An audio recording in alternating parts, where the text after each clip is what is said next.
فاطمه الزهراء ولا اللفعه قبل شهر تقريبا ولا شهر ويامات شافت منام عليا وجات كتبتها لي، وهذا هو المنام تقراوه كامل. انا كي رجعتها عليكم في اللايف كي حاولت نحكي لكم في اللايف واش قالت لي، ما حكيتش بالتفسير بالباوته، المهم حكيت يعني اجزاء مهمه.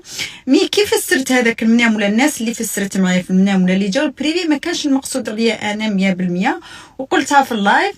قلت يعني يمكن يعني الانسان مرات ينوم بالعكس. مي كان حاجه حبيت نقولها لفاطمه وراني بعثتها لها في البريفي، وكان لحظه عشتها انا وفاطمه 2020 كي جيت للجزائر. اول مره جيت اسبوع، تلاقيت انا وفاطمه الزهراء وكنت قاعده في لوتيل، نسيت كي سموه هذاك الوقت، مي دروك راه سموه السونطروا، هذاك اللي راه خدام فيه كريم. المهم كنا قاعدين في غرفه وكان بزاف ناس جابوا لي دي كادو. في وسط هذيك دي كادو نعقل وحده جات من الصحراء وعطاتني تصدام تاع جلد، وكي خرجنا الورقه انا وفاطمه الزهراء اللايف مازال موجود، كنت تروحوا تحوسوا عليه في اليوتيوب. وقران مقلوب، هي تقرا وانا نقرا، نقول هي هذا قران راه مقلبينه، علاش راه مقلبينه؟ وفي اللايف الناس يقولوا لنا حبسوا ما تقراوش، صاي هذيك الورقه رميناها. من هذاك الوقت انا وفاطمه الزهراء من 2020 حياتنا دخلت في حيط صراحه. الشيء المنام اللي نمتي عليا ولا مرة ثانية انا كي نوم الشيء اللي قريناه ما على باليش لزق فينا في زوج ولا.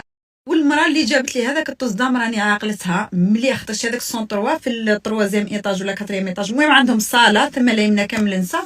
جات سلمت عليا وقالت لي جيتك سبيسيال من الصحراء، طيارتي حطت على 3 جاتني كي كنت دايره ثم اللقاء في هذاك الوتيل. قلت لها شراكي راح تقعدي في العاصمه؟ قالت لي لا قالت لي رايحه ونرجع مع الحشيه.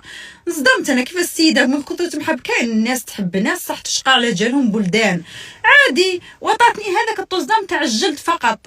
حيرتني انا هذاك الوقت كنت مع خويا، كان ثم خويا معايا وكان الماناجر، وكانت هذاك الوقت ما كنتش نعرف ولا. قال لي خويا غريبه هذه تجيب التمراس باش تعطيك تصدام وتروحي، ما ديناهاش فيها عادي قعدنا قاعدين. وفي الليل كي قعدنا نحلو قلت لها هي هذا التصدام، قلت لكم والله قلت لهم هذا التصدام اللي جات بنت من تمراس طاطا هني وجات في طياره ورايحه. دخلوا حوسوا على اللايف.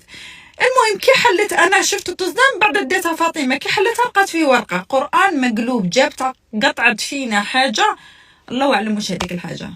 فاطمه الزهراء كي جات حكت لي هذاك المنام وفسرناه، رجعت لهذا النهار اللي حلينا فيه هذاك التصدام ولقينا فيه القران مقلوب.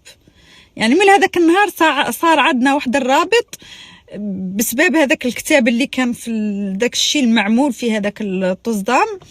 الله اعلم والله لا ربي يجيب الخير، ما على باليش هذه السيده واش كانت النيه تاعها، مي الحمد لله يا ربي. يعني واش يقول الواحد غير حسبي الله ونعم الوكيل. باش نقول لكم انا راني متاثره ولا راني منضره، سيفري بدلت بلاد لبلاد، صراو لي انا شويه مشاكل ما حكيتش عليهم، مي الواحد يقول الحمد لله وصاي الحمد لله.